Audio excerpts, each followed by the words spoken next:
The Adventures of Reddy Fox by Thornton W. Burgess. Chapter 1. Granny Fox Gives Reddy a Scare. Reddy Fox lived with Granny Fox. You see, Reddy was one of a large family, so large that Mother Fox had hard work to feed so many hungry little mouths, and so she had let Reddy go to live with old Granny Fox. Granny Fox was the wisest, slyest, smartest fox in all the country round, and now that Reddy had grown so big, she thought it about time that he began to learn the things that every fox should know. So every day she took him hunting with her and taught him all the things that she had learned about hunting, about how to steal Farmer Brown's chickens without awakening Bowser the Hound, and all about the 1,001 ways of fooling a dog that she had learned. This morning Granny Fox had taken Reddy across the Green Meadows, up through the Green Forest, and over to the railroad track. Reddy had never been there before, and he didn't know just what to make of it. Granny trotted ahead until they came to a long bridge. Then she stopped. "Come here, Reddy, and look down," she commanded. Reddy did as he was told, but a glance down made him giddy, so giddy that he nearly fell. Granny Fox grinned. "Come across," said she, and ran lightly across to the other side. But Reddy Fox was afraid. Yes, Sir, he was afraid to take one step on the long bridge. He was afraid that he would fall through into the water or onto the cruel rocks below. Granny Fox ran back to where Reddy sat. "For shame, Reddy Fox," said she. "What are you afraid of? Just don't look down, and you will be safe enough. Now come along over with me." But Reddy Fox hung back and begged to go home and whimpered. Suddenly Granny Fox sprang to her feet as if in great fright. "Bowser the Hound! Come, Reddy, come!" she cried, and started across the bridge as fast as she could go. Reddy didn't stop to look or to think.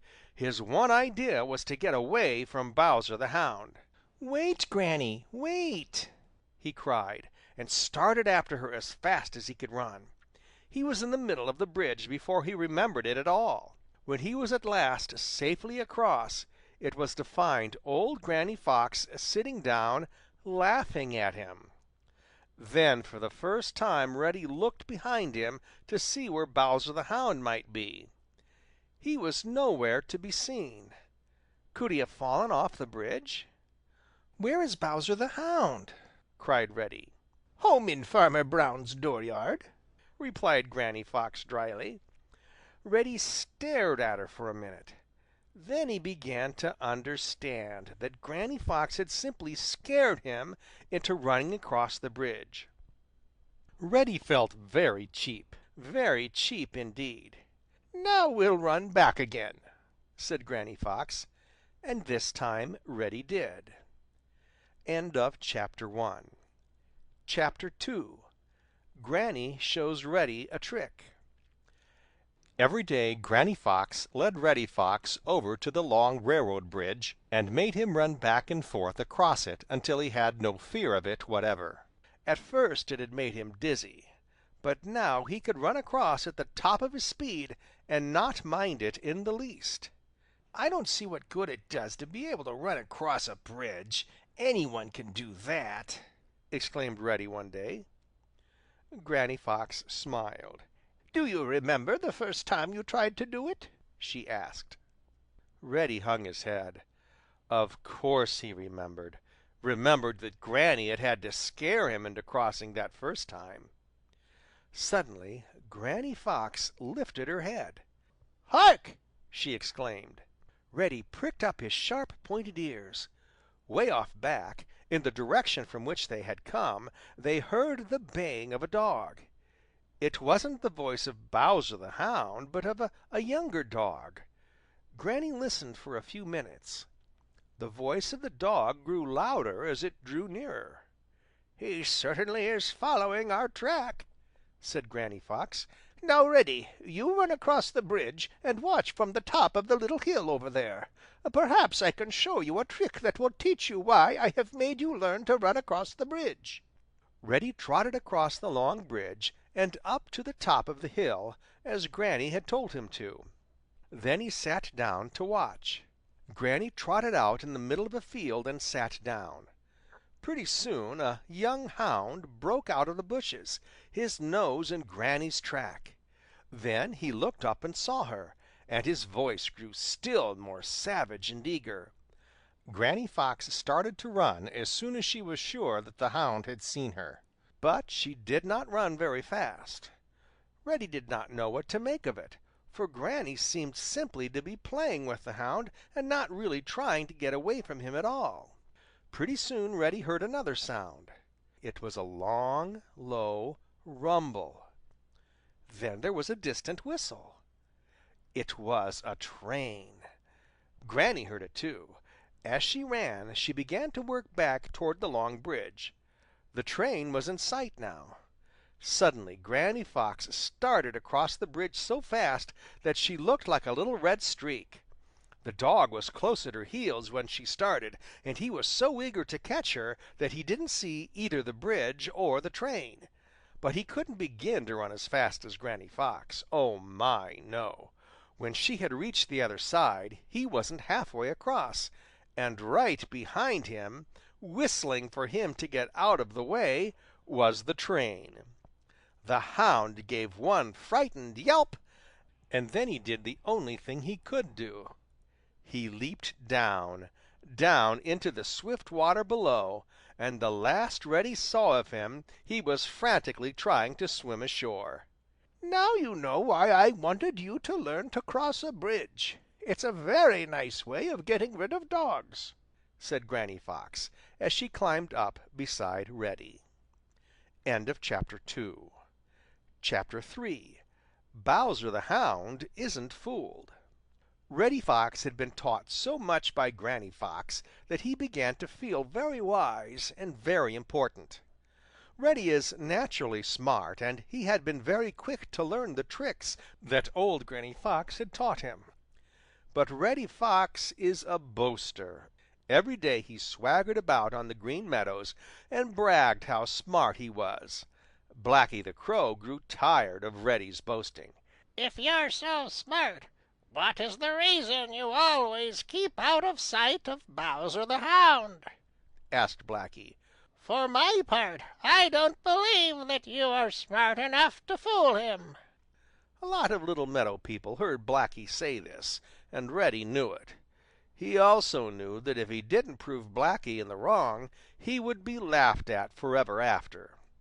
Suddenly he remembered the trick that Granny Fox had played on the young hound at the railroad bridge. Why not play the same trick on Bowser and invite Blacky the Crow to see him do it? He would. "If you will be over at the railroad bridge when the train comes this afternoon, I'll show you how easy it is to fool Bowser the Hound," said Reddy. Blacky agreed to be there, and Reddy started off to find out where Bowser was. Blacky told everyone he met how Reddy Fox had promised to fool Bowser the Hound, and every time he told it he chuckled as if he thought it was the best joke ever. Blacky the Crow was on hand promptly that afternoon, and with him came his cousin, Sammy Jay. Presently they saw Reddy Fox hurrying across the fields, and behind him, in full cry, came Bowser the Hound. Just as old Granny Fox had done with the young hound, Reddy allowed Bowser to get very near him, and then, as the train came roaring along, he raced across the long bridge just ahead of it. He had thought that Bowser would be so intent on catching him that he would not notice the train until he was on the bridge, and it was too late, as had been the case with the young hound.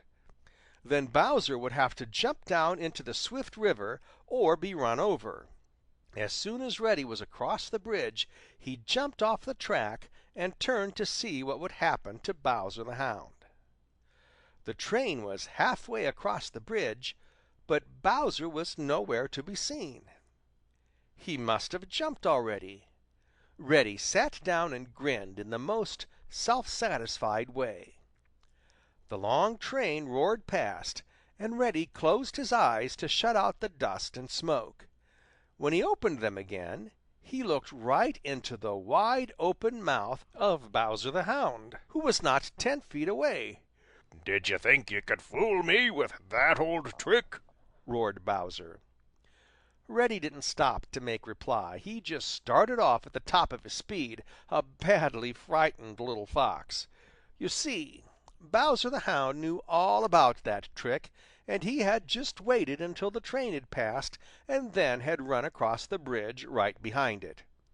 And as Reddy Fox, out of breath and tired, ran to seek the aid of Granny Fox in getting rid of Bowser the Hound, he heard a sound that made him grind his teeth.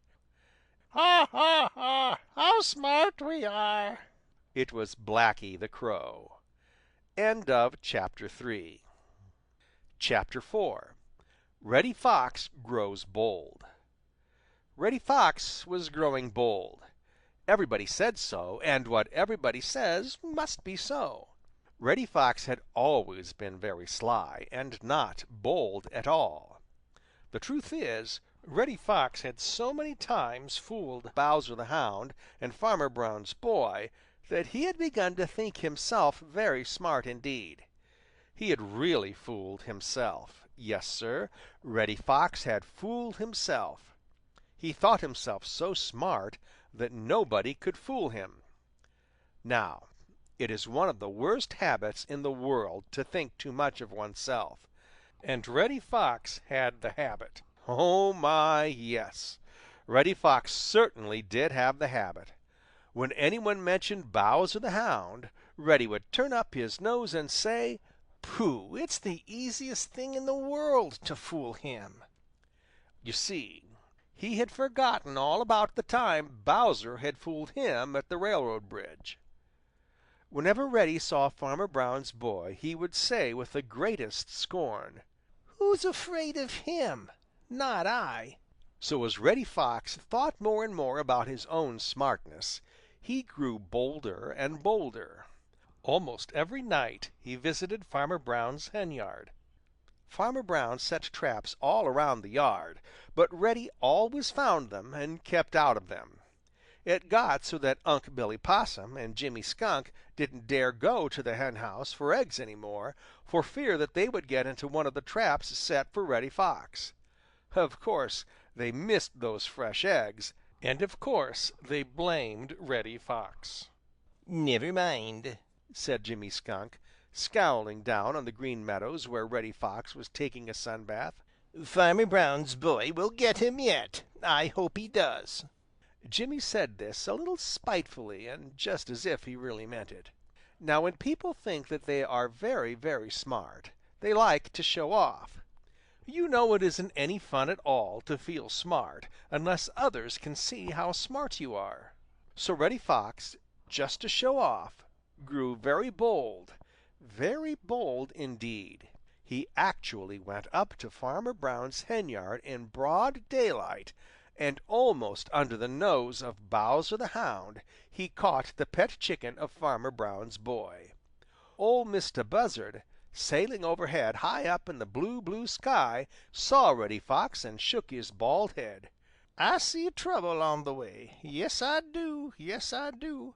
Hope it ain't a-gwine to stay. Yes, I do. Yes, I do. Trouble am a spry old man, bound to find yo' if he can. If he finds yo' bound to stick. When I sees him, I runs quick. Yes, I do. Yes, I do." But Reddy Fox thought himself so smart that it seemed as if he really were hunting for Old Mr. Trouble.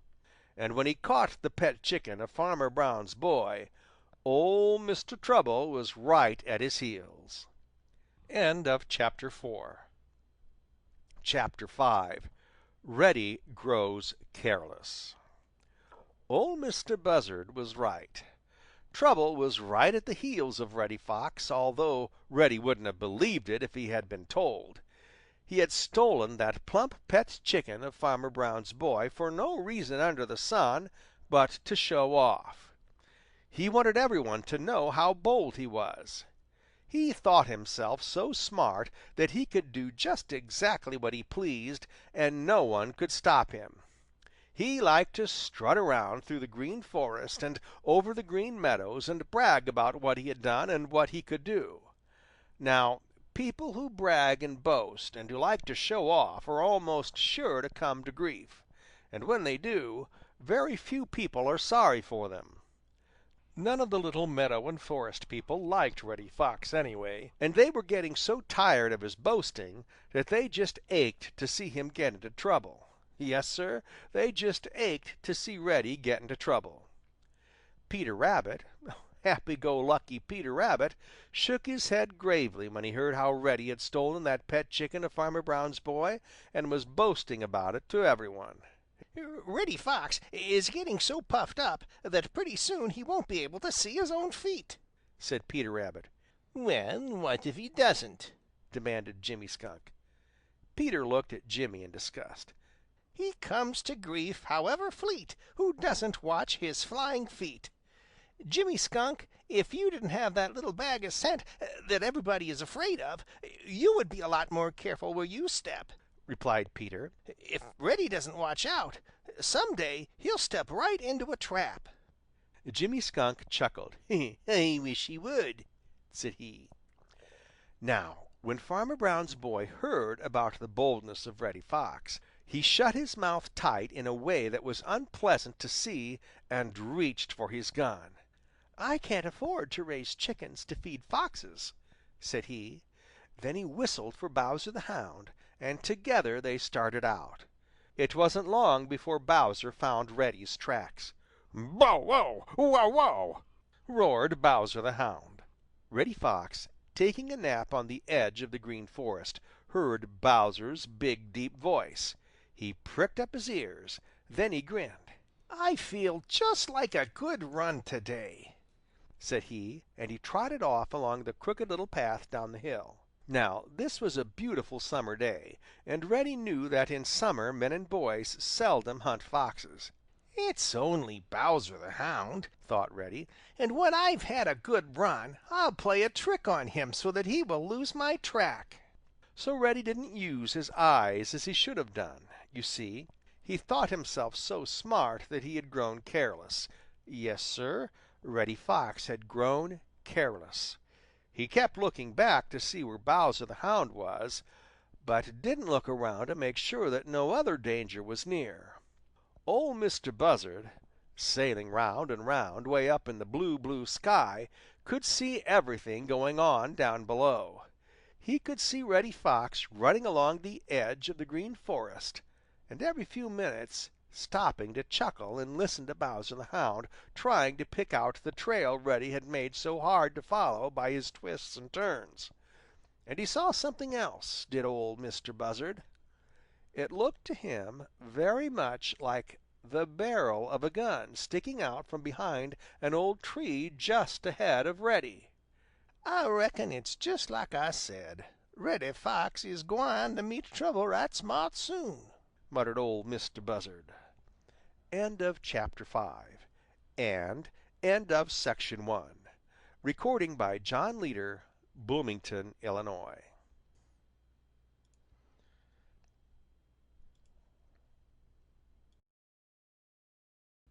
Chapter 6.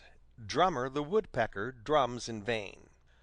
Once upon a time, before he had grown to think himself so very, very smart, Reddy Fox would never, never have thought of running without watching out in every direction. He would have seen that thing that looked like the barrel of a gun sticking out from behind the old tree toward which he was running, and he would have been very suspicious indeed. But now all Reddy could think of was what a splendid chance he had to show all the little meadow and forest people what a bold, smart fellow he was. So once more Reddy sat down and waited until Bowser the Hound was almost up to him. Just then Drummer the Woodpecker began to make a tremendous noise. Rat-a-tat-tat-tat! Rat-a-tat-tat-tat! Rat-a-tat-tat-tat! Now everybody who heard that rat-a-tat-tat-tat knew that it was a danger signal. Drummer the Woodpecker never drums just that way for pleasure, but Reddy Fox paid no attention to it. He didn't notice it at all. You see, he was so full of the idea of his own smartness that he didn't have room for anything else. Stupid thing, said Drummer the Woodpecker to himself.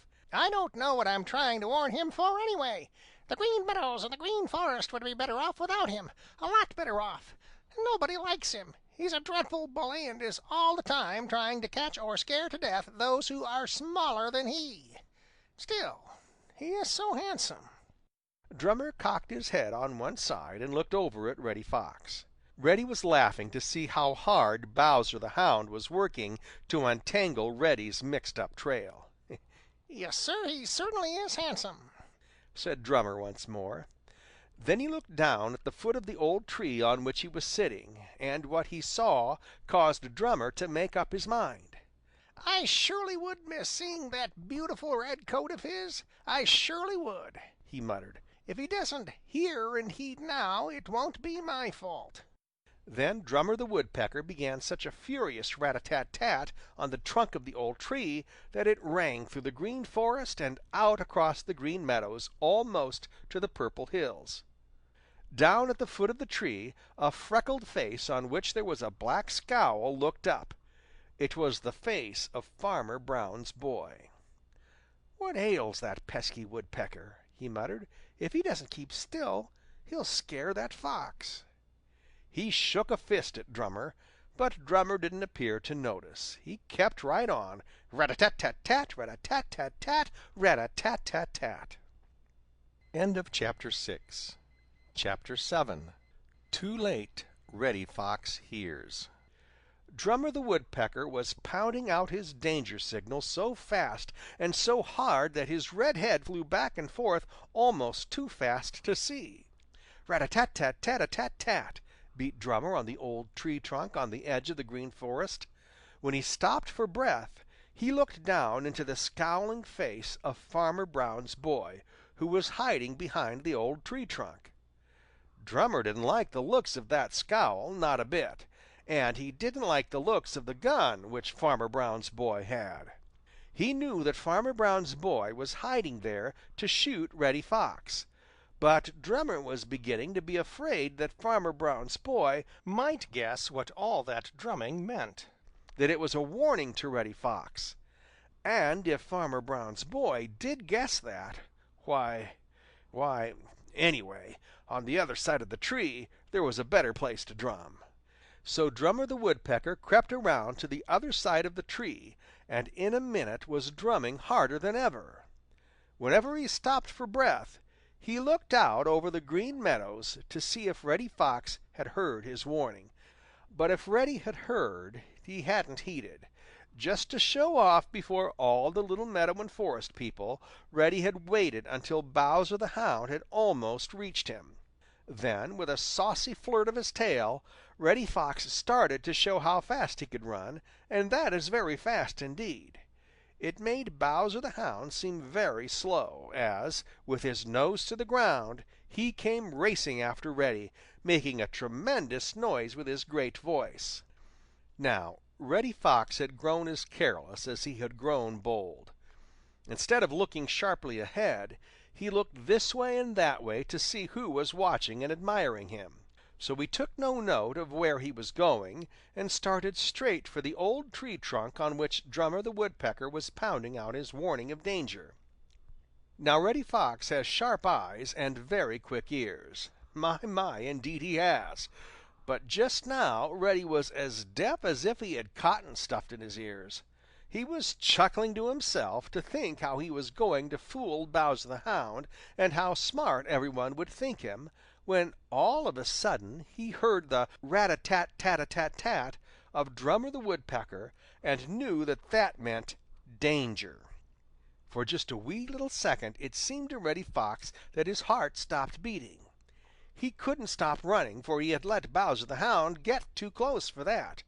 Reddy's sharp eyes saw Drummer the Woodpecker near the top of the old tree trunk and noticed that Drummer seemed to be looking at something down below. Reddy Fox gave one quick look at the foot of the old tree trunk and saw a gun pointed at him, and behind the gun the freckled face of Farmer Brown's boy. Reddy Fox gave a little gasp of fright and turned so suddenly that he almost fell flat. Then he began to run as never in his life had he run before.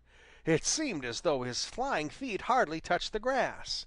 His eyes were popping out with fright as with every jump he tried to run just a wee bit faster. Bang! Bang!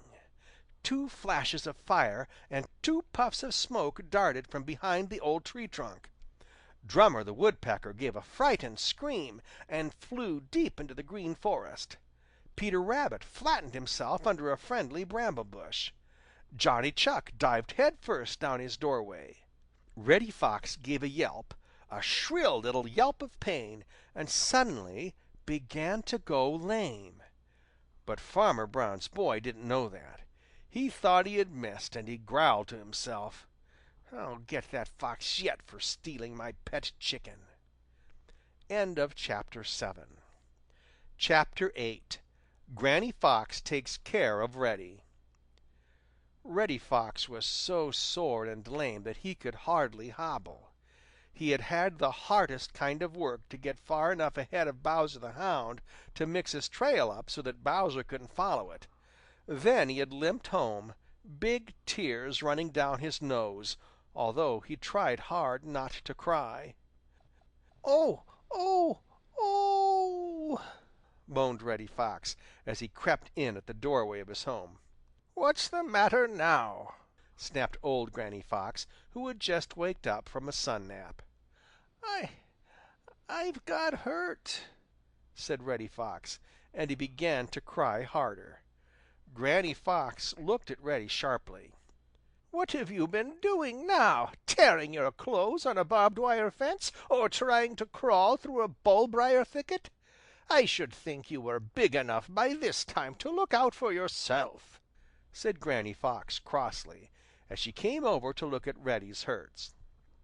"Oh, please don't scold, please don't, Granny Fox," begged Reddy, who was beginning to feel sick to his stomach as well as lame, and to smart dreadfully. Granny Fox took one look at Reddy's wounds and knew right away what had happened.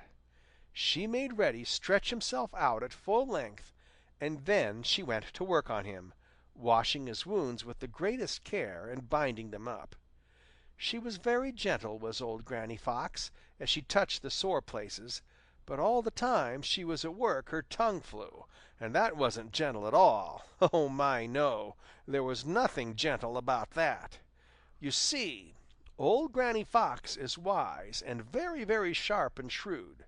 Just as soon as she saw Reddy's hurts, she knew that they were made by shot from a gun, and that meant that Reddy Fox had been careless, or he never, never would have been where he was in danger of being shot. "I hope this will teach you a lesson," said Granny Fox. "What are your eyes and your ears and your nose for? To keep you out of just such trouble as this. A little fox must use his eyes, or get some day a bad surprise. A little fox must use his ears, and know what makes each sound he hears. A little fox must use his nose, and try the wind where'er he goes.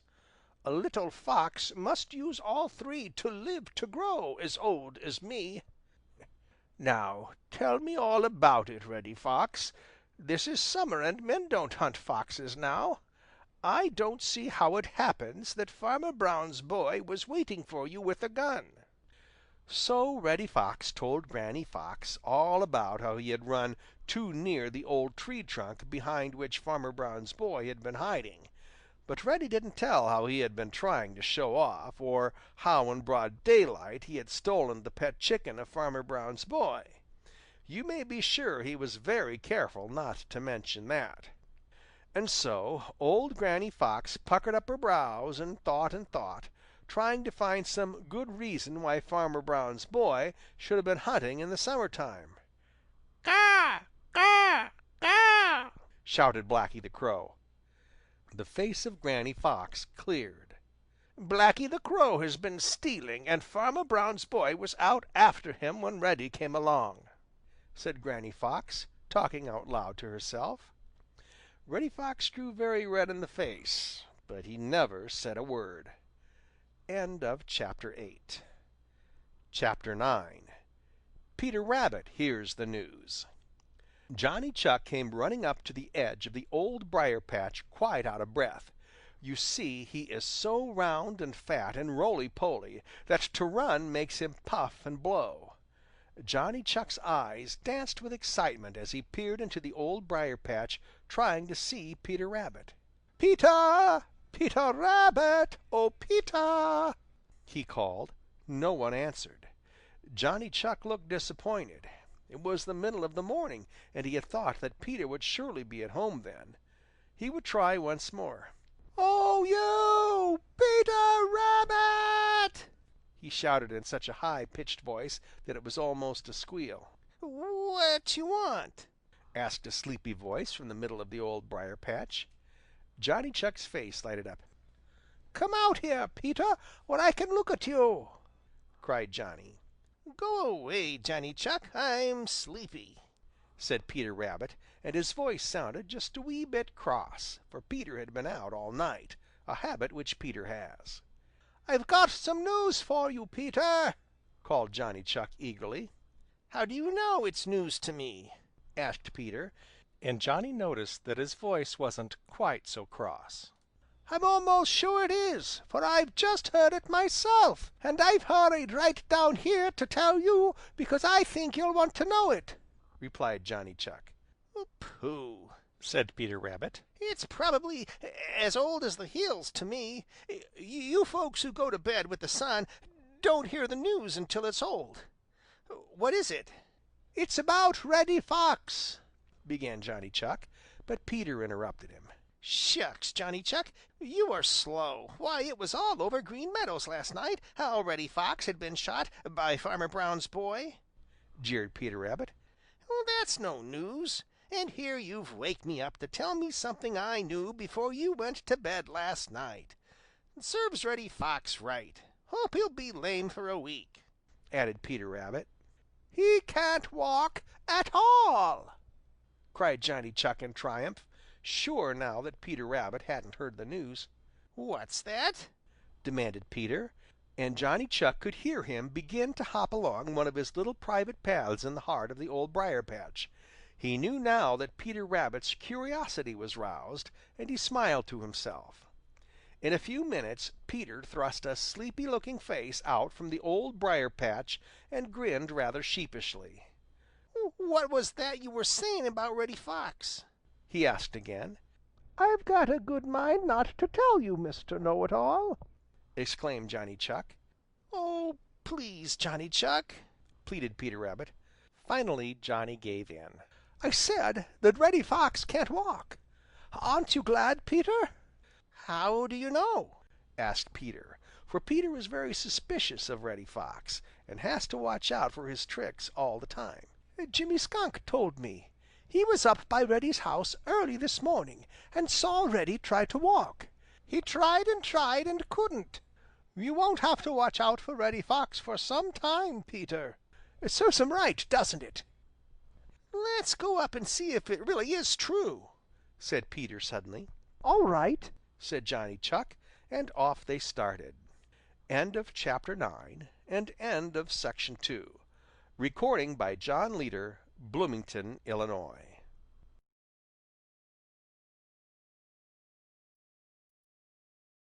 The Adventures of Reddy Fox by Thornton W. Burgess. Chapter 10. Poor Reddy Fox. Peter Rabbit and Johnny Chuck stole up the hill toward the home of Reddy Fox.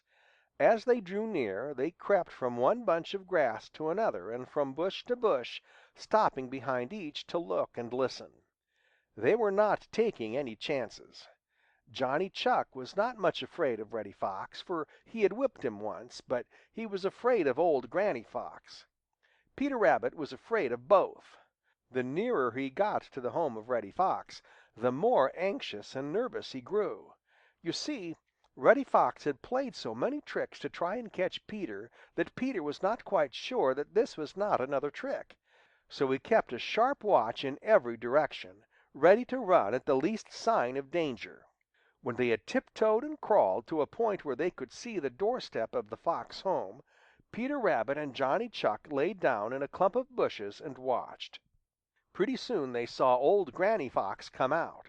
She sniffed the wind, and then she started off at a quick run down the Lone Little Path. Johnny Chuck gave a sigh of relief, for he wasn't afraid of Reddy, and now he felt safe. But Peter Rabbit was just as watchful as ever. "I've got to see Reddy for myself before I'll go a step nearer," he whispered. Just then Johnny Chuck put a hand on his lips and pointed with the other hand. There was Reddy Fox crawling out of his doorway into the sun. Peter Rabbit leaned forward to see better. Was Reddy Fox really so badly hurt, or was he only pretending? Reddy Fox crawled painfully out onto his doorstep. He tried to stand and walk, but he couldn't because he was too stiff and sore. So he just crawled. He didn't know that anyone was watching him, and with every movement he made a face. That was because it hurt so. Peter Rabbit, watching from the clump of bushes, knew then that Reddy was not pretending. He knew that he had nothing, not the least little thing to fear from Reddy Fox. So Peter gave a whoop of joy and sprang out into view. Reddy looked up and tried to grin, but made a face of pain instead. You see, it hurt so to move. I suppose you're tickled to death to see me like this, he growled to Peter Rabbit. Now, Peter had every reason to be glad, for Reddy Fox had tried his best to catch Peter Rabbit to give to old Granny Fox for her dinner, and time and again Peter had just barely escaped. So at first Peter Rabbit had whooped with joy. But as he saw how very helpless Reddy really was, and how much pain he felt, suddenly Peter Rabbit's big soft eyes filled with tears of pity. He forgot all about the threats of Reddy Fox and how Reddy had tried to trick him. He forgot all about how mean Reddy had been. "Poor Reddy Fox," said Peter Rabbit. "Poor Reddy Fox." End of chapter 10. Chapter 11. Granny Fox returns. Up over the hill trotted old Granny Fox. She was on her way home with a tender young chicken for Reddy Fox. Poor Reddy! Of course it was his own fault, for he had been showing off and he had been careless, or he never would have gone so near to the old tree trunk behind which Farmer Brown's boy was hiding. But old Granny Fox didn't know this. She never makes such mistakes herself. Oh my, no! So now, as she came up over the hill to a place where she could see her home, she laid the chicken down, and then she crept behind a little bush and looked all over the Green Meadows to see if the way was clear. She knew that Bowser the Hound was chained up. She had seen Farmer Brown and Farmer Brown's boy hoeing in the cornfield, so she had nothing to fear from them. Looking over to her doorstep, she saw Reddy Fox lying in the sun, and then she saw something else. Something that made her eyes flash and her teeth come together with a snap. It was Peter Rabbit sitting up very straight, not 10 feet from Reddy Fox. So that's that young scamp of a Peter Rabbit whom Reddy was going to catch for me when I was sick and couldn't. Well, I'll just show Reddy Fox how easily it can be done, and he shall have tender young Rabbit with his chicken," said Granny Fox to herself. So first she studied and studied every clump of grass and every bush behind which she could creep. She saw that she could get almost to where Peter Rabbit was sitting and never once show herself to him. Then she looked this way and looked that way to make sure that no one was watching her. No one did she see on the Green Meadows who was looking her way. Then Granny Fox began to crawl from one clump of grass to another and from bush to bush. Sometimes she wriggled along flat on her stomach. Little by little she was drawing nearer and nearer to Peter Rabbit. Now, with all her smartness, Granny Fox had forgotten one thing. Yes, Sir, she had forgotten one thing. Never once had she thought to look up in the sky, and there was Ol' Mistah Buzzard sailing round and round and looking down and seeing all that was going on below. Ol' Mistah Buzzard is sharp. He knew just what old Granny Fox was planning to do, knew it as well as if he had read her thoughts. His eyes twinkled. "I certainly can't allow little Brer Rabbit to be hurt. I certainly can't," muttered Ol' Mistah Buzzard and chuckled.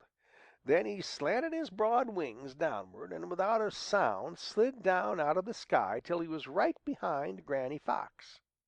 "Do yo' always crawl home, Granny Fox?" asked Ol' Mistah Buzzard. Granny Fox was so startled, for she hadn't heard a sound, that she jumped almost out of her skin. Of course, Peter Rabbit saw her then and was off like a shot. Granny Fox showed all her teeth. "I wish you would mind your own business, Mr. Buzzard," she snarled. "Certainly, certainly, I surely will," replied Ol' Mistah Buzzard, and sailed up into the blue, blue sky. Chapter 12. The Lost Chicken.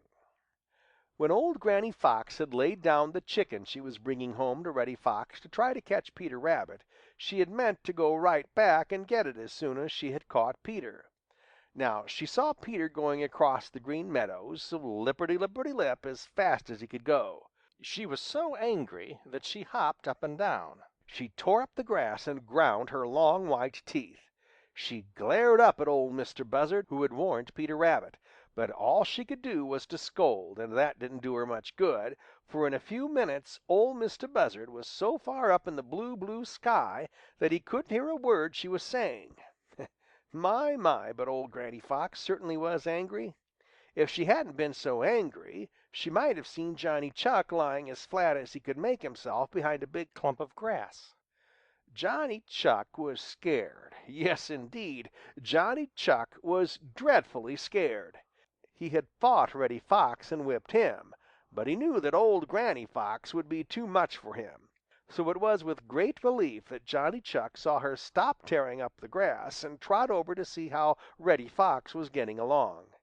Then Johnny Chuck crept along until he was far enough away to run. How he did run! He was so fat and roly-poly that he was all out of breath when he reached home, and so tired that he just dropped down on his doorstep and panted. "It serves me right for having so much curiosity," said Johnny Chuck to himself. Reddy Fox looked up as old Granny Fox came hurrying home. He was weak and very, very hungry, but he felt sure that old Granny Fox would bring him something nice for his breakfast, and as soon as he heard her footsteps his mouth began to water. "Did you bring me something nice, Granny?" asked Reddy Fox. Now, old Granny Fox had been so put out by the scare she had had and by her failure to catch Peter Rabbit that she had forgotten all about the chicken she had left up on the hill. When Reddy spoke, she remembered it, and the thought of having to go way back after it didn't improve her temper a bit. "No," she snapped, "I haven't. You don't deserve any breakfast anyway. If you had any gumption," and that's the word Granny Fox used, gumption, "if you had any gumption at all, you wouldn't have gotten into trouble and could get your own breakfast." Reddy Fox didn't know what gumption meant, but he did know that he was very, very hungry, and do what he would, he couldn't keep back a couple of big tears of disappointment. Granny Fox saw them. "Oh, there, Reddy, don't cry. I've got a fine fat chicken for you up on the hill, and I'll run back and get it," said Granny Fox. So off she started up the hill to the place where she had left the chicken when she started to try to catch Peter Rabbit. When she got there, there wasn't any chicken. No, Sir, there was no chicken at all, just a few feathers. Granny Fox could hardly believe her own eyes. She looked this way and she looked that way, but there was no chicken. Just a few feathers. Old Granny Fox flew into a greater rage than before. Chapter 13. Granny Fox calls Jimmy Skunk names. Granny Fox couldn't believe her own eyes. No, Sir, she couldn't believe her own eyes, and she rubbed them 2 or 3 times to make sure that she was seeing right.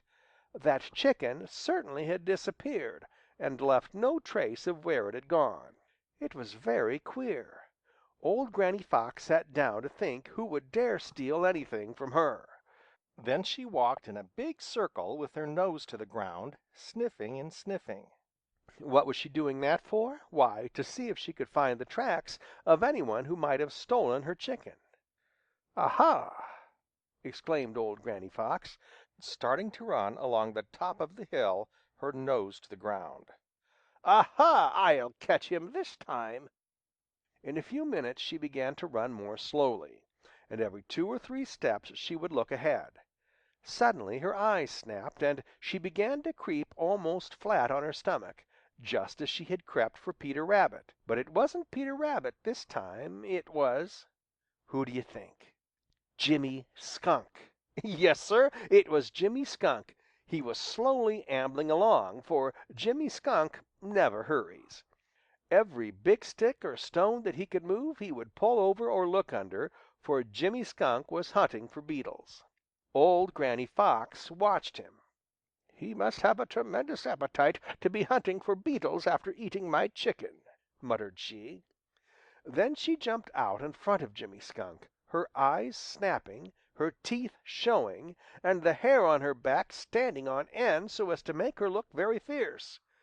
But all the time old Granny Fox took the greatest care not to get too near to Jimmy Skunk. "Where's my chicken?" snarled old Granny Fox, and she looked very, very fierce. Jimmy Skunk looked up as if very much surprised. "Hello, Granny Fox!" he exclaimed. "Have you lost a chicken?" "You've stolen it! You're a thief, Jimmy Skunk!" snapped Granny Fox. "Words can never make black white. Before you speak, be sure you're right," said Jimmy Skunk. "I'm not a thief." "You are!" cried Granny, working herself into a great rage. "I'm not." "You are!" All the time Jimmy Skunk was chuckling to himself, and the more he chuckled, the angrier grew old Granny Fox. And all the time Jimmy Skunk kept moving toward old Granny Fox, and Granny Fox kept backing away, for like all the other little meadow and forest people, she has very great respect for Jimmy Skunk's little bag of scent. Now, backing off that way, she couldn't see where she was going, and the first thing she knew she had backed into a bramble bush. It tore her skirts and scratched her legs. "Ooch!" cried old Granny Fox. "Ha, ha, ha!" laughed Jimmy Skunk. "That's what you get for calling me names." End of chapter 13 and end of section 3. Recording by John Leader, Bloomington, Illinois.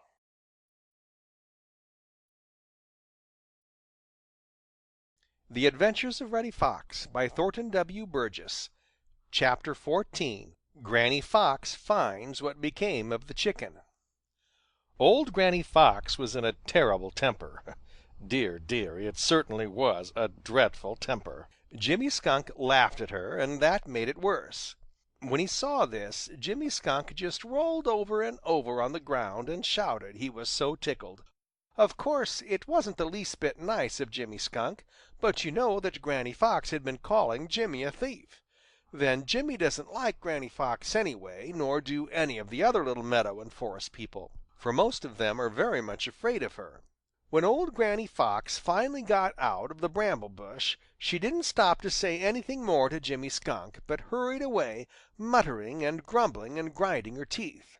Old Granny Fox wasn't pleasant to meet just then, and when Bobby Coon saw her coming, he just thought it best to get out of her way, so he climbed a tree.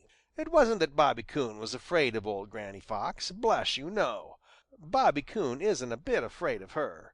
It was because he had a full stomach and was feeling too good-natured and lazy to quarrel. "Good morning, Granny Fox. I hope you are feeling well this morning," said Bobby Coon, as old Granny Fox came trotting under the tree he was sitting in. Granny Fox looked up and glared at him with yellow eyes. "It isn't a good morning, and I'm not feeling fine," she snapped. "My goodness, how you have torn your skirts!" exclaimed Bobby Coon. Old Granny Fox started to say something unpleasant. Then she changed her mind, and instead she sat down and told Bobby Coon all her troubles. As she talked, Bobby Coon kept ducking his head behind a branch of the tree to hide a smile. Finally Granny Fox noticed it. "What do you keep ducking your head for, Bobby Coon?" she asked suspiciously. I'm just looking to see if I can see any feathers from that chicken," replied Bobby Coon gravely, though his eyes were twinkling with mischief. "Well, do you?" demanded old Granny Fox. And just then Bobby Coon did. They were not on the ground, however, but floating in the air. Bobby Coon leaned out to see where they came from, and Granny Fox turned to look too. What do you think they saw?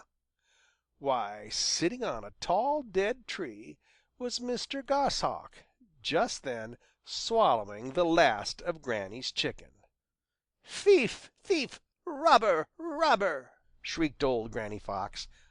But Mr. Goshawk said nothing, just winked at Bobby Coon, puffed out his feathers, and settled himself for a comfortable nap. Chapter 15. Reddy Fox has a visitor. Hardly was old Granny Fox out of sight on her way to hunt for the chicken she had left on the hill when Unc Billy Possum came strolling along the Lone Little Path.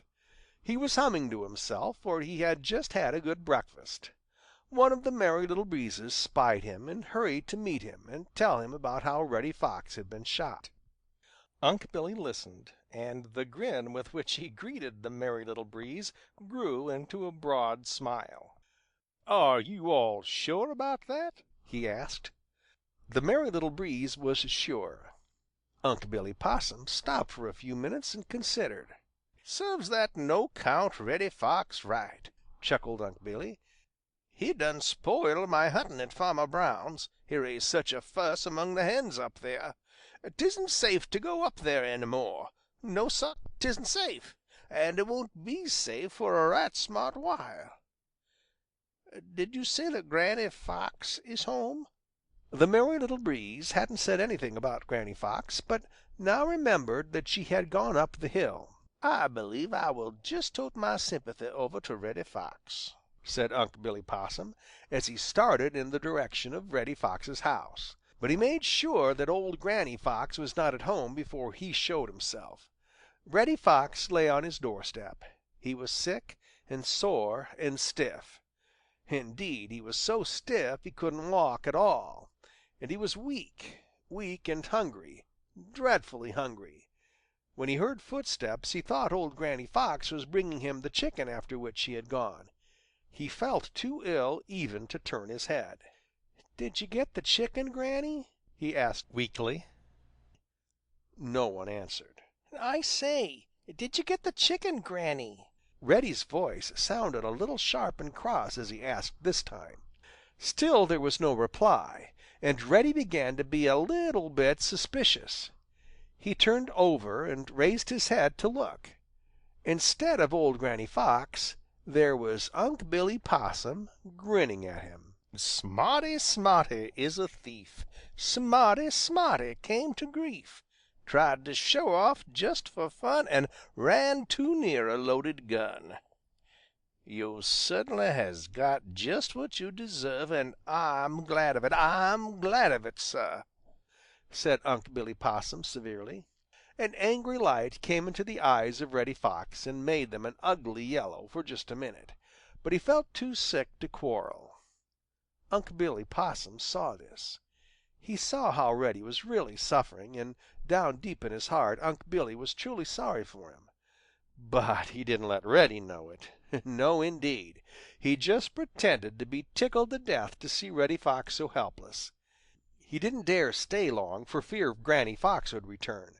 So, after saying a few more things to make Reddy feel uncomfortable, Unc' Billy started off up the Lone Little Path toward the Green Forest. Too bad, too bad," he muttered to himself. "If old Granny Fox isn't smart enough to get ready enough to eat, I'll have to see what we alls can do. I certainly will." Chapter 16. Unc' Billy Possum visits the Smiling Pool. Joe Otter and Billy Mink were sitting on the big rock in the Smiling Pool. Because they had nothing else to do, they were planning mischief. Jerry Muskrat was busy filling his new house with food for the winter. He was too busy to get into mischief. Suddenly Billy Mink put a finger on his lips as a warning to Little Joe Otter to keep perfectly still. Billy's sharp eyes had seen something moving over in the bulrushes. Together he and Little Joe Otter watched, ready to dive into the Smiling Pool at the first sign of danger. In a few minutes the rushes parted and a sharp little old face peered out. Little Joe Otter and Billy Mink each sighed with relief, and their eyes began to dance. "Hi, Unc Billy Possum!" shouted Billy Mink. A grin crept over the sharp little old face peering out from the bulrushes. "Hi yourself!" he shouted, for it really was Unc Billy Possum. "What are you doing over here?" called Little Joe Otter. "Just looking around," replied Unc Billy Possum, his eyes twinkling. "Have you heard about Reddy Fox?" shouted Billy Mink. "I done just come from his home," replied Unc Billy Possum. "How is he?"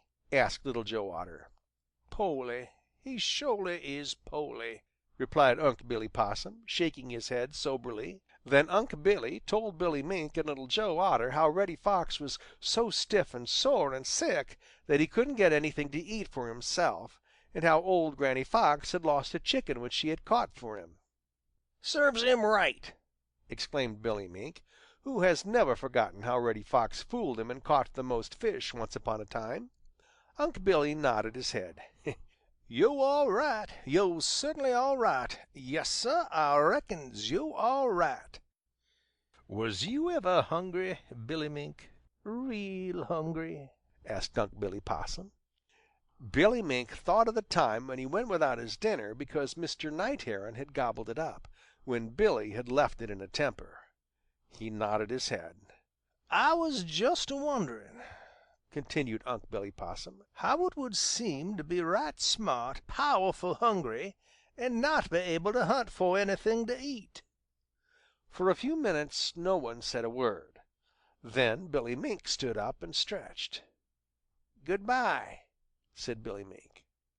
"Where are you going so suddenly?" demanded Little Joe Otter. "I'm going to catch a fish and take it to Reddy Fox, if you must know," snapped Billy Mink. "Good!" cried Little Joe Otter. "You needn't think that you can have all the fun to yourself, Billy Mink. I'm going with you." There was a splash in the Smiling Pool, and Unc Billy Possum was left looking out on nothing but the Smiling Pool and the Big Rock. He smiled to himself as he turned away. "I reckon I'll sure have to do my share too," said he. And so it happened that when old Granny Fox finally reached home with nothing but a little wood mouse for Reddy, she found him taking a nap, his stomach as full as it could be.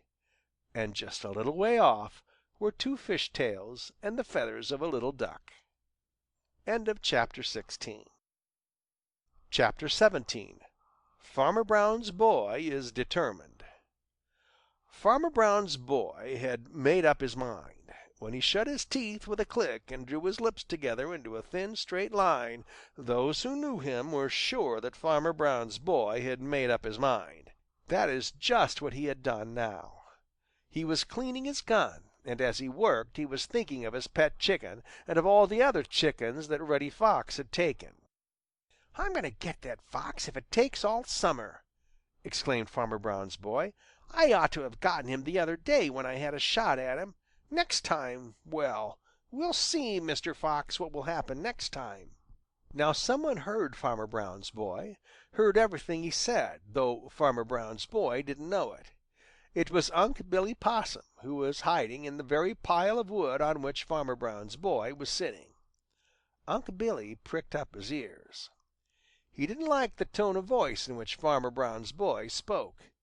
He thought of Reddy Fox, still so stiff and sore and lame that he could hardly walk, all from the shot which Farmer Brown's boy thought had missed. "There isn't gwine to be any next time. No, sir, there isn't gwine to be any next time. I surely don't love Reddy Fox, but I can't nohow let him be shot again. I certainly can't," muttered Unc Billy Possum to himself. Of course Farmer Brown's boy didn't hear him. He didn't hear him and he didn't see him when Unc' Billy Possum crept out of the back side of the woodpile and scurried under the henhouse. He was too intent on his plan to catch Reddy Fox. "I'm just going to hunt over the Green Meadows and through the Green Forest until I get that fox," said Farmer Brown's boy, and as he said it he looked very fierce, as if he really meant it. "I'm not going to have my chickens stolen any more. No, siree! That fox has got a home somewhere on the Green Meadows or in the Green Forest, and I'm going to find it. Then watch out, Mr. Fox." Farmer Brown's boy whistled for Bowser the Hound and started for the Green Forest. Unc' Billy Possum poked his sharp little old face out from under the henhouse and watched them go. Usually Unc' Billy is grinning, but now there wasn't any grin, not the least sign of one. Instead, Unc' Billy Possum looked worried. "There goes that boy with a gun, and nobody knows what'll happen when it goes off. If he can't find Reddy Fox, just as likely as not he'll point it at somebody else just for fun. I hope he don't meet up with my old woman or any of my little pickaninnies. I'm plumb afraid of a boy with a gun, I am. 'Pears like he don't have any sense. I reckon I better be moving along right smart and tell my family to stay right close in the old hollow tree," muttered Unc' Billy Possum, slipping out from his hiding place. Then Unc' Billy began to run as fast as he could toward the Green Forest. Chapter 18. The Hunt for Reddy Fox. "Trouble, trouble, trouble, I feel it in the air. Trouble, trouble, trouble, it's round me everywhere." Old Granny Fox muttered this over and over as she kept walking around uneasily and sniffing the air. "I don't see any trouble, and I don't feel any trouble in the air. It's all in the sore places where I was shot," said Reddy Fox, who was stretched out on the doorstep of their home. "That's because you haven't got any sense. When you do get some and learn to look where you are going, you won't get shot from behind old tree trunks, and you'll be able to feel trouble when it is near, without waiting for it to show itself. Now I feel trouble. You go down into the house and stay there." Granny Fox stopped to test the air with her nose, just as she had been testing it for the last 10 minutes. "I don't want to go in," whined Reddy Fox. "It's nice and warm out here, and I feel a lot better than when I am curled up way down there in the dark." Old Granny Fox turned, and her eyes blazed as she looked at Reddy Fox. She didn't say a word, and she didn't have to. Reddy just crawled into his house, muttering to himself. Granny stuck her head in at the door. "Don't you come out until I come back," she ordered. Then she added, "Farmer Brown's boy is coming with his gun." Reddy Fox shivered when he heard that. He didn't believe Granny Fox. He thought she was saying that just to scare him and make him stay inside, but he shivered just the same. You see, he knew now what it meant to be shot, for he was still too stiff and sore to run, all because he had gone too near Farmer Brown's boy and his gun. But old Granny Fox had not been fooling when she told Reddy Fox that Farmer Brown's boy was coming with a gun. It was true. He was coming down the Lone Little Path, and ahead of him was trotting Bowser the Hound. How did old Granny Fox know it? She just felt it. She didn't hear them, she didn't see them, and she didn't smell them. She just felt that they were coming. So as soon as she saw that Reddy Fox had obeyed her, she was off like a little red flash. "It won't do to let them find our home," said Granny to herself, as she disappeared in the Green Forest. First she hurried to a little point on the hill where she could look down the Lone Little Path. Just as she expected, she saw Farmer Brown's boy, and ahead of him, sniffing at every bush and all along the Lone Little Path, was Bowser the Hound. Old Granny Fox waited to see no more. She ran as fast as she could in a big circle, which brought her out on the Lone Little Path below Farmer Brown's boy and Bowser the Hound, but where they couldn't see her, because of a turn in the Lone Little Path. She trotted down the Lone Little Path a very little way, and then turned into the woods and hurried back up the hill, where she sat down and waited. In a few minutes she heard Bowser's great voice. He had smelled her track in the Lone Little Path and was following it. Old Granny Fox grinned. You see, she was planning to lead them far, far away from the home where Reddy Fox was hiding, for it would not do to have them find it. And Farmer Brown's boy also grinned as he heard the voice of Bowser the Hound. "I'll hunt that fox until I get him," he said. You see, he didn't know anything about old Granny Fox. He thought Bowser was following Reddy Fox. End of chapter 18. And end of section 4. Recording by John Leader, Bloomington, Illinois.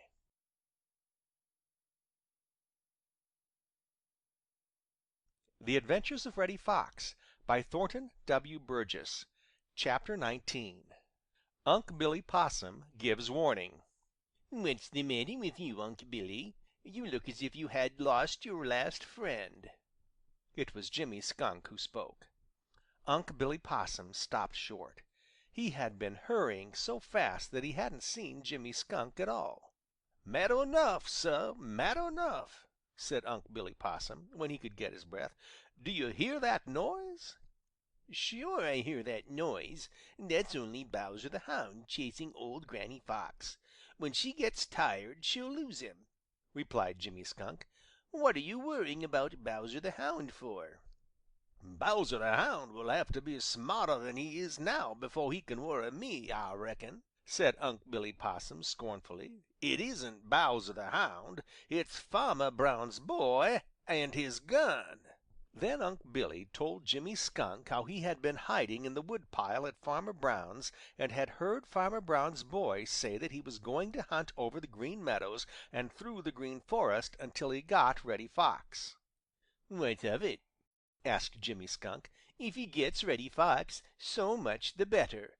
Reddy always did make trouble for other people. I don't see what you're worrying about Reddy Fox for. He's big enough to take care of himself."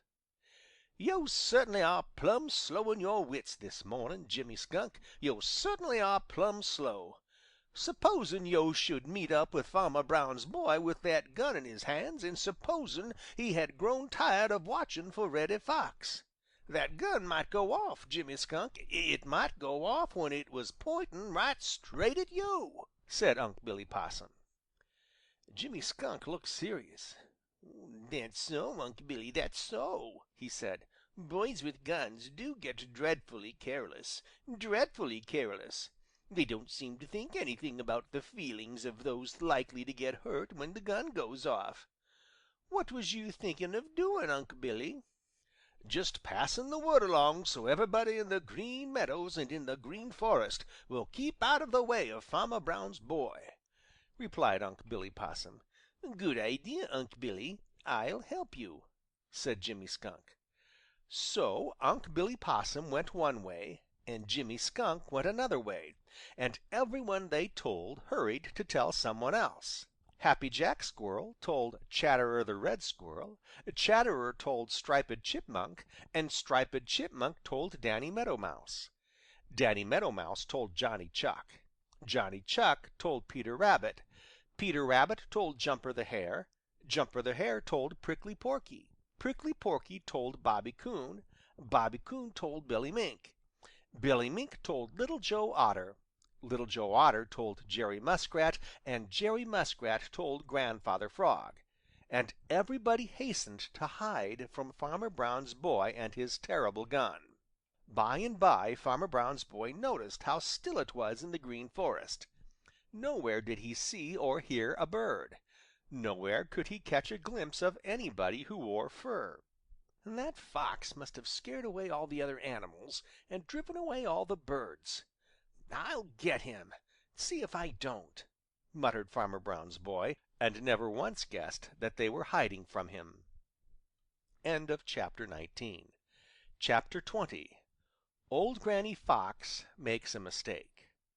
Old Granny Fox was running through the overgrown old pasture way up back of Farmer Brown's. She was cross and tired and hot, for it was a very warm day. Behind her came Bowser the Hound, his nose in Granny's tracks, and making a great noise with his big voice. Granny Fox was cross because she was tired. She hadn't done much running lately, and she didn't mind running when the weather was cold, but now, "Oh dear, it is hot," sighed old Granny Fox as she stopped a minute to rest. Now, old Granny Fox is very, very smart and very, very wise. She knows all the tricks with which foxes fool those who try to catch them. She knew that she could fool Bowser the Hound and puzzle him so that he wouldn't be able to follow her track at all. But she wasn't ready to do that yet. No, indeed. Old Granny Fox was taking great care to see that her tracks were easy to follow. She wanted Bowser the Hound to follow them, although it made her tired and hot and cross. Why did she? Well, you see, she was trying to lead him, and with him Farmer Brown's boy, far, far away from the home where Reddy Fox was nursing the wounds that he had received when Farmer Brown's boy had shot at him a few days before. "Bow wow wow!" roared Bowser the Hound, following every twist and turn which Granny Fox made, just as she wanted him to. Back and forth across the Old Pasture and way up among the rocks on the edge of the mountain, Granny Fox led Bowser the Hound. It was a long, long, long way from the Green Meadows in the Green Forest. Granny Fox had made it a long way purposely. She was willing to be tired herself if she could also tire Bowser the Hound and Farmer Brown's boy. She wanted to tire them so that when she finally puzzled and fooled them and left them there, they would be too tired to go back to the Green Meadows. By and by Granny Fox came to a hole in the ground, an old house that had once belonged to her grandfather. Now this old house had a back door hidden close beside the hollow trunk of a fallen tree. Old Granny Fox just ran through the house, out the back door, through the hollow tree, and then jumped into a little brook where there was hardly more than enough water to wet her feet. Walking in the water, she left no scent in her tracks. Bowser the Hound came roaring up to the front door of the old house. Granny's tracks led right inside, and Bowser grew so excited that he made a tremendous noise. At last he had found where Granny Fox lived. At least, he thought he had. He was sure that she was inside, for there were her fresh tracks going inside and none coming out. Bowser the Hound never once thought of looking for a back door. If he had, he wouldn't have been any the wiser, because, you know, old Granny Fox had slipped away through the hollow tree trunk. Granny Fox grinned as she listened to the terrible fuss Bowser was making. Then, when she had rested a little, she stole up on the hill where she could look down and see the entrance to the old deserted house. She watched Bowser digging and barking. After a while, a worried look crept into the face of old Granny Fox. Where's Farmer Brown's boy? I thought surely he would follow Bowser the Hound, she muttered. End of chapter 20. Chapter 21. Reddy Fox Disobeys. When old Granny Fox had sent Reddy Fox into the house and told him to stay there until she returned home, he had not wanted to mind. But he knew that Granny Fox meant just what she said, and so he had crawled slowly down the long hall to the bedroom way underground. Pretty soon Reddy Fox heard a voice. It was very faint, for you know Reddy was in his bedroom way underground, but he knew it. He pricked up his ears and listened. It was the voice of Bowser the Hound, and Reddy knew by the sound that Bowser was chasing Granny Fox. Reddy grinned. He wasn't at all worried about Granny Fox, not the least little bit. He knew how smart she was and that whenever she wanted to, she could get rid of Bowser the Hound. Then a sudden thought popped into Reddy's head, and he grew sober. Granny did feel trouble coming, just as she said, he thought. Then Reddy Fox curled himself up and tried to sleep. He intended to mind and not put his little black nose outside until old Granny Fox returned. But somehow Reddy couldn't get to sleep. His bedroom was small, and he was so stiff and sore that he could not get comfortable. He twisted and turned and fidgeted. The more he fidgeted, the more uncomfortable he grew. He thought of the warm sunshine outside and how comfortable he would be stretched out full length on the doorstep. It would take the soreness out of his legs. Something must have happened to Granny to keep her so long. If she had known that she was going to be gone such a long time, she wouldn't have told him to stay until she came back, thought Reddy. By and by Reddy Fox crept a little way up the long, dark hall. He could just see the sunlight on the doorstep. Pretty soon he went a little bit nearer. He wasn't going to disobey old Granny Fox. Oh, no, no, indeed. She had told him to stay in the house until she returned. She hadn't said that he couldn't look out. Reddy crawled a little nearer to the open door and the sunlight. Granny Fox is getting old and timid, just as if my eyes aren't as sharp as hers. I'd like to see Farmer Brown's boy get near me when I am really on the watch," said Reddy Fox to himself, and then he crept a little nearer to the open door. How bright and warm and pleasant it did look outside! Reddy just knew that he would feel ever and ever so much better if he could stretch out on the doorstep. He could hear Jenny Wren fussing and scolding at some one or something, and he wondered what it could be. He crept just a wee bit nearer. He could hear Bowser's voice, but it was so faint that he had to prick up his sharp little ears and listen with all his might to hear it at all. "Granny's led them way off on the mountain. Good old Granny," thought Reddy Fox. Then he crawled right up to the very doorway. He could still hear Jenny Wren scolding and fussing. "What does ail her? If it's hot or if it's cold, Jenny Wren will always scold. From morn till night, the whole day long, her limber tongue is going strong. I'm going to find out what it means," said Reddy, talking to himself. Reddy Fox poked his head out and looked straight into the freckled face of Farmer Brown's boy and the muzzle of that dreadful gun. Chapter 21. Chapter 22. Old Mister Buzzard's Keen Sight. Old Granny Fox had thought that when she fooled Bowser the Hound up in the old pasture on the edge of the mountain, she could take her time going home. She was tired and hot, and she had planned to pick out the shadiest paths going back. She had thought that Farmer Brown's boy would soon join Bowser the Hound when Bowser made such a fuss about having found the old house into which Granny Fox had run. But Farmer Brown's boy had not yet appeared, and Granny Fox was getting worried. Could it be that he had not followed Bowser the Hound after all? Granny Fox went out on a high point and looked, but she could see nothing of Farmer Brown's boy and his gun. Just then old Mr. Buzzard came sailing down out of the blue, blue sky and settled himself on a tall, dead tree.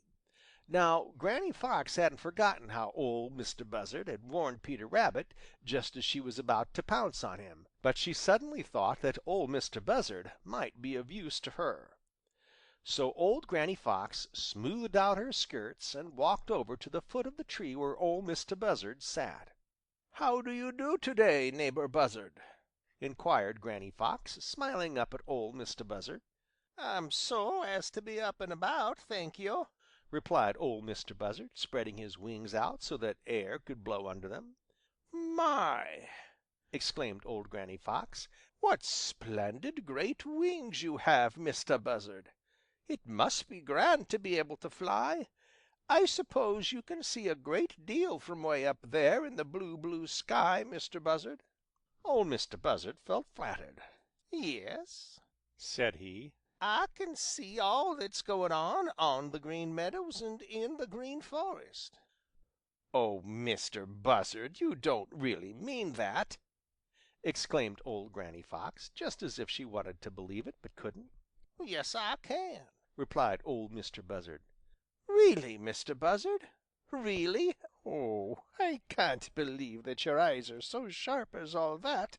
Now I know where Bowser the Hound is and where Farmer Brown's boy is, but I don't believe you can see them," said Granny Fox.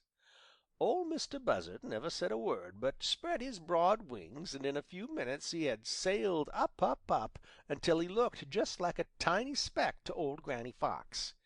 Now old Granny Fox had not told the truth when she said she knew where Farmer Brown's boy was. She thought she would trick old Mr. Buzzard into telling her.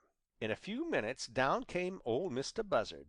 Bowser the Hound is up in the old back pasture," said he. "Right!" cried old Granny Fox, clapping her hands. "And where is Farmer Brown's boy?" "Farmer Brown's boy is—" Old Mr. Buzzard paused. "Where? Where?" asked Granny Fox so eagerly that old Mr. Buzzard looked at her sharply. "Yo' said you knew, so what's the use of telling you?" said old Mr. Buzzard. Then he added, "But if I was yo', I'd certainly would get home right smart soon." "Why? Oh, do tell me what you saw, Mr. Buzzard," begged Granny Fox. But old Mr. Buzzard wouldn't say another word, so old Granny Fox started for home as fast as she could run. "Oh dear, I do hope Reddy Fox minded me and stayed in the house," she muttered. End of chapter 22 and end of section 5. Recording by John Leader, Bloomington, Illinois.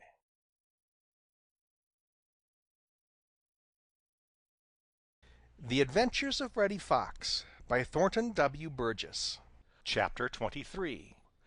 Granny Fox Has a Terrible Scare. Old Granny Fox felt her heart sink way down to her toes, for she felt sure old Mr. Buzzard had seen Farmer Brown's boy and his gun over near the house where Reddy Fox was nursing his wounds, or he wouldn't have advised her to hurry home. She was already very tired and hot from the long run to lead Bowser the Hound away from the Green Meadows. She had thought to walk home along shady paths and cool off, but now she must run faster than ever, for she must know if Farmer Brown's boy had found her house. "It's lucky I told Reddy Fox to go inside and not come out till I returned. It's very lucky I did that," thought Granny Fox as she ran. Presently she heard voices singing. They seemed to be in the tree tops over her head. Happily we dance and play, all the live one sunny day. Happily we run and race, and win or lose with smiling face. Granny Fox knew the voices, and she looked up. Just as she expected, she saw the Merry Little Breezes of Old Mother West Wind playing among the leaves. Just then one of them looked down and saw her. "There's old Granny Fox. Just see how hot and tired she looks. Let's go down and cool her off," shouted the Merry Little Breeze. In a flash they were all down out of the tree tops and dancing around old Granny Fox, cooling her off. Of course, Granny Fox kept right on running. She was too worried not to. But the Merry Little Breezes kept right beside her, and it was not nearly as hard running now as it had been. Have you seen Farmer Brown's boy?" patted Granny Fox. "Oh, yes, we saw him just a little while ago over near your house. Granny Fox, we pulled his hat off just to hear him scold," shouted the Merry Little Breezes, and then they tickled and laughed as if they had had a good time with Farmer Brown's boy. But old Granny Fox didn't laugh. Oh my, no indeed. Her heart went lower still, and she did her best to run faster. Pretty soon she came out on the top of the hill where she could look, and then it seemed as if her heart came right up in her mouth and stopped beating. Her eyes popped almost out of her head. There was Farmer Brown's boy standing right in front of the door of her home, and while she was watching, what should Reddy Fox do but stick his head out the door. Old Granny Fox saw the gun of Farmer Brown's boy pointed right at Reddy, and she clapped both hands over her eyes to shut out the dreadful sight. Then she waited for the bang of the gun. It didn't come. Then Granny peeped through her fingers. Farmer Brown's boy was still there, but Reddy Fox had disappeared inside the house. Granny Fox sighed in relief. It had been a terrible scare, the worst she could remember. End of chapter 23. Chapter 24. Granny and Reddy Have to Move. "I don't want to move," whined Reddy Fox. "I'm too sore to walk." Old Granny Fox gave him a shove. "You go along and do as I say," she snapped. "If you had minded me, we wouldn't have to move. It's all your own fault. The wonder is that you weren't killed when you poked your head out right in front of Farmer Brown's boy. Now that he knows where we live, he will give us no peace. Move along lively now. This is the best home I have ever had, and now I've got to leave it. Oh dear, oh dear." Reddy Fox hobbled along up the long hall and out the front door. He was walking on 3 legs, and at every step he made a face because, you know, it hurt so to walk. The little stars, looking down from the sky, saw Reddy Fox limp out the door of the house he had lived in so long, and right behind him came old Granny Fox. Granny sighed and wiped away a tear as she said good-by to her old home. Reddy Fox was thinking too much of his own troubles to notice how badly Granny Fox was feeling. Every few steps he had to sit down and rest because it hurt him so to walk. "I don't see the use of moving tonight anyway. It would be a lot easier and pleasanter when the sun is shining. This night air makes me so stiff that I know I never will get over it," grumbled Reddy Fox. Old Granny Fox listened to him for a while, and then she lost patience. Yes, Sir, Granny Fox lost patience. She boxed Reddy Fox first on one ear and then on the other. Reddy began to snivel. "Stop it!" said Granny Fox sharply.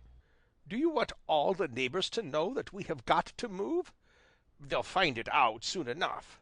Now come along without any more fuss. If you don't, I'll just go off and leave you to shift for yourself. Then how will you get anything to eat?"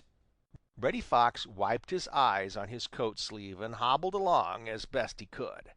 Granny Fox would run a little way ahead to see that the way was safe and then come back for Reddy.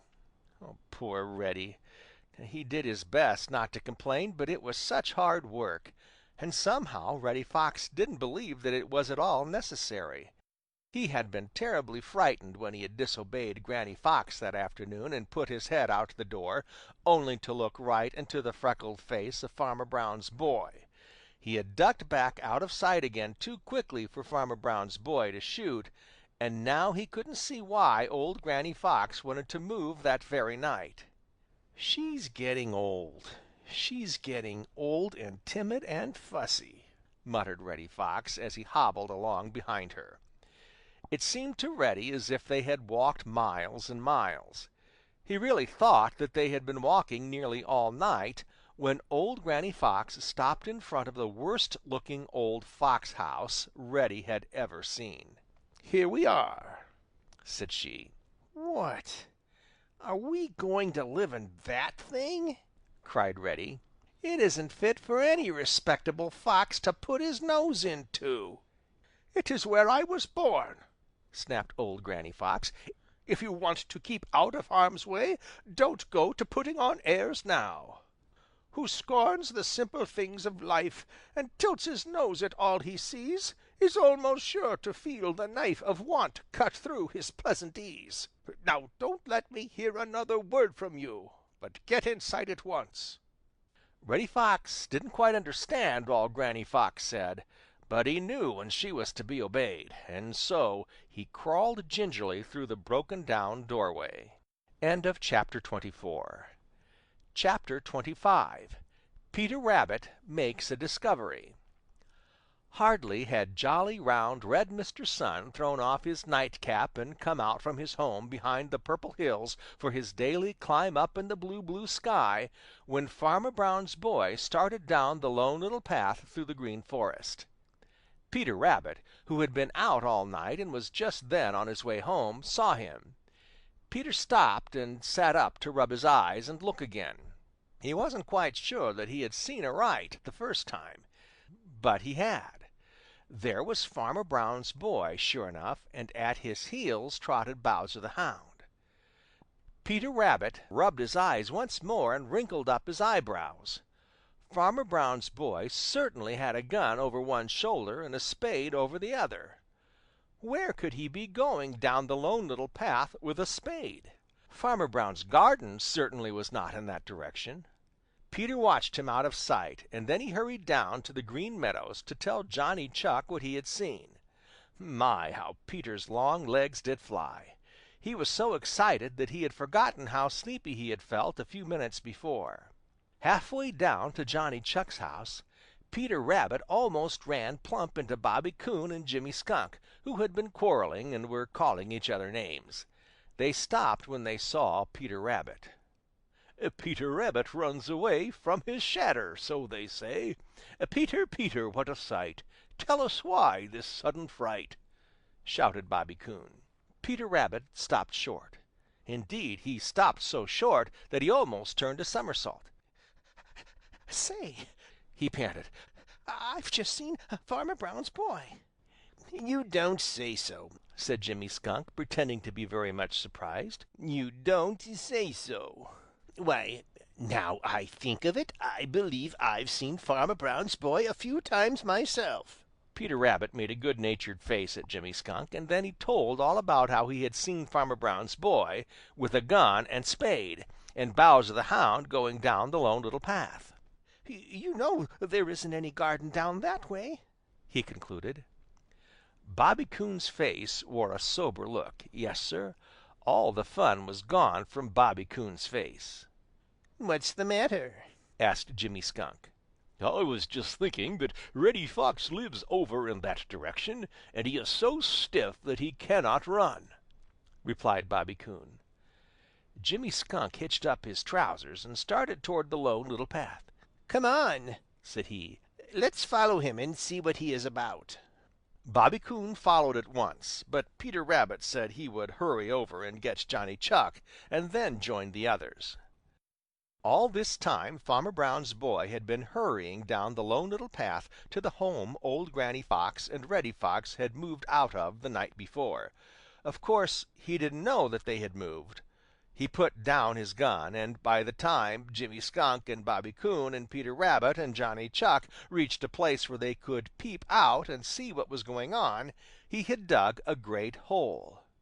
"Oh!" cried Peter Rabbit. "He's digging into the house of Reddy Fox, and he'll catch poor Reddy." End of chapter 25. Chapter 26. Farmer Brown's boy works for nothing. The grass around the doorstep of the house where Reddy Fox had always lived was all wet with dew when Farmer Brown's boy laid his gun down, took off his coat, rolled up his shirt sleeves, and picked up his spade. It was cool and beautiful there on the edge of the Green Meadows. Jolly, round, red Mr. Sun had just begun his long climb up in the blue, blue sky. Mr. Redwing was singing for joy over in the bulrushes on the edge of the Smiling Pool. Yes, it was very beautiful indeed. It didn't seem as if harm could come to any one on such a beautiful morning. But there was Farmer Brown's boy. He had crawled on his hands and knees without making a sound to get near enough to the home of Reddy Fox to shoot if Reddy was outside. But there was no sign of Reddy, so Farmer Brown's boy had hopped up, and now he was whistling as he began to dig. His freckled face looked good-natured. It didn't seem as if he could mean harm to any one. But there lay the gun, and he was working as if he meant to get to the very bottom of Reddy Fox's home. Deeper and deeper grew the hole, and bigger grew the pile of sand which he threw out. He didn't know that any one was watching him except Bowser the Hound. He didn't see Johnny Chuck peeping from behind a tall bunch of meadow grass, or Peter Rabbit peeping from behind a tree on the edge of the Green Forest, or Bobby Coon looking from a safe hiding place in the top of that same tree. He didn't see Jimmy Skunk or Unc Billy Possum or Happy Jack Squirrel or Digger the Badger. He didn't see one of them, but they saw him. They saw every shovelful of sand that he threw, and their hearts went pit-a-pat as they watched, for each one felt sure that something dreadful was going to happen to Reddy Fox. Only Ol' Mistah Buzzard knew better. From way up high in the blue, blue sky he could look down and see many things. He could see all the little meadow and forest people who were watching Farmer Brown's boy. And the harder Farmer Brown's boy worked, the more Ol' Mistah Buzzard chuckled to himself. What was he laughing at? Why, he could see the sharp face of old Granny Fox peeping out from behind an old fence corner, and she was grinning. So Ol' Mistah Buzzard knew Reddy Fox was safe. But the other little people of the Green Forest and the Green Meadows didn't know that old Granny Fox and Reddy Fox had moved, and their faces grew longer and longer as they watched Farmer Brown's boy go deeper and deeper into the ground. Reddy Fox has worried me almost to death, and would eat me if he could catch me, but somehow things wouldn't be quite the same without him around. Oh dear, I don't want him killed," moaned Peter Rabbit. "Perhaps he isn't home," said Jimmy Skunk. "Of course he's home. He's so stiff and sore he can hardly walk at all, and has to stay home," replied Johnny Chuck. "Hello, what's the matter now?" Everybody looked. Farmer Brown's boy had climbed out of the hole. He looked tired and cross. He rested for a few minutes, and as he rested he scowled. Then he began to shovel the sand back into the hole. He had reached the bottom and found no one there. "Hurrah!" shouted Peter Rabbit, and struck his heels together as he jumped up in the air. And the others were just as glad as Peter Rabbit. Johnny Chuck was especially glad, for, you see, Farmer Brown's boy had once found Johnny's snug home, and Johnny had had to move as suddenly as did Granny and Reddy Fox. Johnny knew just how Reddy must feel, for he had had many narrow escapes in his short life. You can read all about them in the next book, The Adventures of Johnny Chuck. End of chapter 26, and end of section 6, and end of The Adventures of Reddy Fox by Thornton W. Burgess. Recording by Aaron Walden and John Leader.